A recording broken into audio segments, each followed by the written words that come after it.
بولنے ارے وہ مفتی تمہارے خلاف پبلک میں بات کرتا ہے، تم اس کو بلاتے؟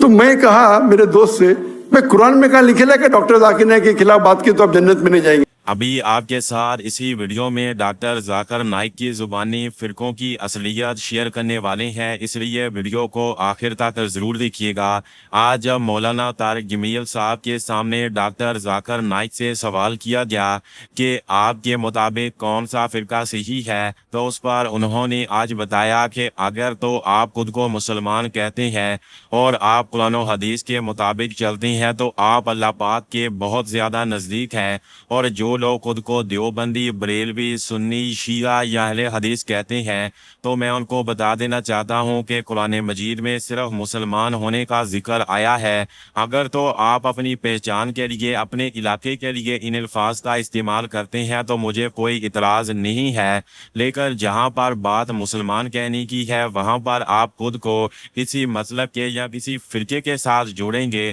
تو پھر یہ قرآن و حدیث کے مطابق نہیں ہے۔ اور جب میں کسی کے خلاف، کسی کے فرقے کی بات کرتا ہوں تو اس فرقے کا مولوی، اس فرقے کا مفتی پھر میرے خلاف وہ جس طرح کے الفاظ کا استعمال کرتا ہے تو میں اسے اپنے اسٹیج پر بلا لیتا ہوں، اور پھر اسے جب قرآن و حدیث بتاتا ہوں تو وہ کہتا ہے کہ آپ صحیح ہیں، آپ اپنا فرقہ بتا دیں۔ تو میں ایک بار پھر سے ان کو بتا دینا چاہتا ہوں کہ میرا فرقہ صرف مسلمان ہے اور مسلمان کا کوئی فرقہ نہیں ہے۔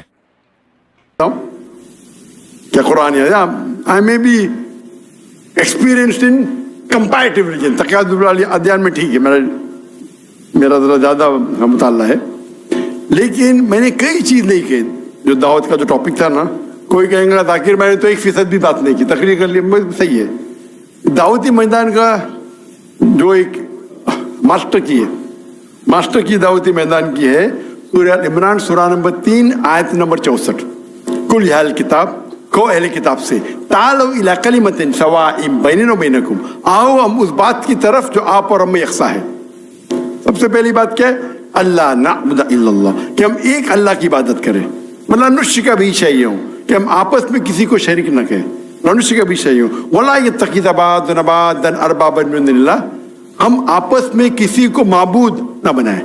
اور اگر کوئی نہیں مانے تو کہو کہ میں مسلم ہوں، قال انی من المسلمین۔ تو ابھی آپ نے ڈاکٹر ذاکر نائک کی زبانی بھی سن لیا ہے، اور انہوں نے یہ بھی بتا دیا کہ اللہ پاک ان فرقوں کو پسند نہیں کرتا، اور یہ فرقہ واریت پاکستان میں بھی ہمیشہ کے لیے ختم ہو جانی چاہیے۔ اور اب مولانا طارق جمیل صاحب کا بھی ریسنٹلی بیان آ چکا ہے جو ہم آپ کے ساتھ شیئر کر چکے ہیں، جس میں مولانا طارق جمیل صاحب نے خود کہا ہے کہ نہ تو ہمیں خود کو سنی، بریلوی، شیعہ، سنی میں جانا چاہیے، بلکہ ہمیں صرف اور صرف سچا اور پکا مسلمان بننے کی ضرورت ہے، جو کہ اب پاکستان میں بہت ہی کم مسلمان دیکھنے کو ملتے ہیں، اور اگر کوئی ملتا ہے تو وہ اپنے فرقے کا ملتا ہے، اور وہ اپنے فرقے کی بات کرتا ہے، اپنے فرقے کو صحیح کہتا ہے۔ آپ میرے باکس میں ضرور بتائیے گا کہ کیا ابھی تک آپ کسی فرقے کو مانتے ہیں یا پھر اب آپ خود کو مسلمان کہتے ہیں۔